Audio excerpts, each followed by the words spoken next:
À l'occasion de l'ouverture de Voilà, la saison française en Israël, et à l'occasion du Lag BaOmer, Infolive.tv vous invite à assister à une soirée fusionnelle avec le groupe F qui embrase la baie de Tel Aviv de tous ses feux. D'abord, je voudrais vous dire que je suis heureux d'être aux côtés de Ron, qui est un de mes amis, puisqu'il est maire de Tel Aviv, que j'ai été maire de Toulouse, que nous l'avons reçu à Toulouse, et que Toulouse et Tel Aviv sont deux villes jumelées depuis 40 ans. Toulouse est même la première ville qui a été jumelée avec Tel Aviv, et je suis très heureux d'être là à ses côtés. C'est mon ami. Aujourd'hui, je suis ministre des Affaires étrangères, et lorsque Ariel Sharon est venu en juillet à Paris, j'avais dit qu'il faudra faire une saison culturelle. Cette saison, voilà, c'est ce qu'on l'appelle comme ça, ben elle est là. Et ce soir, je suis ici. Voilà, Ron, je suis là, et heureux d'être avec toi, avec les Israéliens. Les Français sont les amis des Israéliens, sachez-le, et les Israéliens sont les amis des Français. La culture, par définition, est un vecteur diplomatique.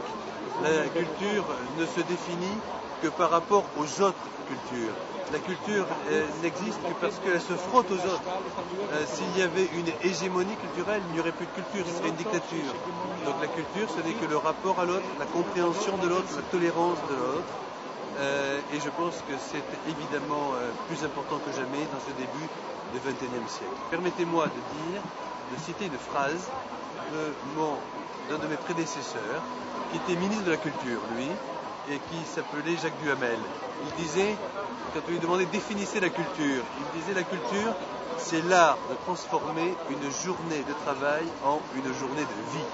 Et aujourd'hui, nous faisons une journée de vie. אני שמעתי את השאלה לגבי מדוע דווקא תרבות ואומנות ומה זה עוזר לפוליטיקה. יש משפט בעברית שאומר כשהתותחים רועמים המוזות שותקות. ייתכן שכאשר המוזות רועמות התותחים ישתקו.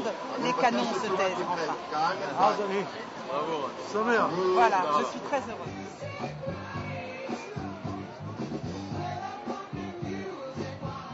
Pensez-vous réellement que les meilleurs ambassadeurs d'Israël soient leurs artistes et dans quelle mesure? Oui, je vois les artistes, les écrivains, les intellectuels, ils sont traduits dans le monde entier, ils sont aimés, ils font une formidable, ils donnent une image de ce pays qui est extraordinairement riche, divers, et je pense qu'Israël doit d'ailleurs développer ça. Ce sont des ambassadeurs bénévoles, itinérants et durables, parce que quand un écrivain reste dans la mémoire de quelqu'un ou un artiste, il en reste pour très longtemps, donc je pense qu'il y a une carte à jouer formidable dans ce domaine. Comment est née cette idée de cette saison, voilà? C'est né là, hier, ce qu'on voit, c'est-à-dire un jour, il y a maintenant 9 mois, venant à Tel Aviv, je me suis dit que j'en avais assez de jeux de chats et de souris, de chiens et de chats. Alors il fallait faire des choses, il fallait faire, pas tout le temps discuter, mais il fallait faire la fête, voilà. Et comme on aime la fête ici à Tel Aviv, il suffit de passer quelques soirées ici pour s'en rendre compte. Ce n'est pas votre première fois en Israël? Non, je viens souvent pour des raisons assez personnelles de m'intéresser à ce pays, mais pour moi Israël c'est une culture d'abord, c'est une culture qui est admirée dans le monde entier, c'est une tradition de mystique, d'écrivains, de littérature. C'est ça, oui, c'est cette vie, cette énergie qui est ici très unique et qu'on trouve dans la rue et qui dans le monde entier fait la réputation de ce pays. Voilà, ce n'est pas qu'un territoire, une partie du monde, Israël n'est pas un problème.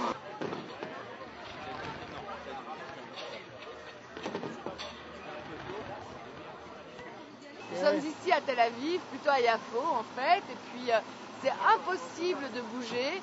Toutes les rues sont complètement bouchées, il y a de la circulation.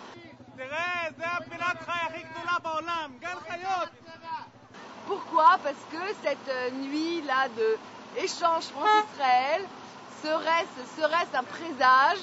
Nous l'espérons, en tout cas pour le mieux. Les Israéliens sont là en train d'essayer de rentrer chez eux. Il est 2h du matin. Personne ne peut bouger, des gens ont laissé leur voiture en plein milieu de la route et sont partis dormir. Voilà, Martine Bellici pour Infolive.tv.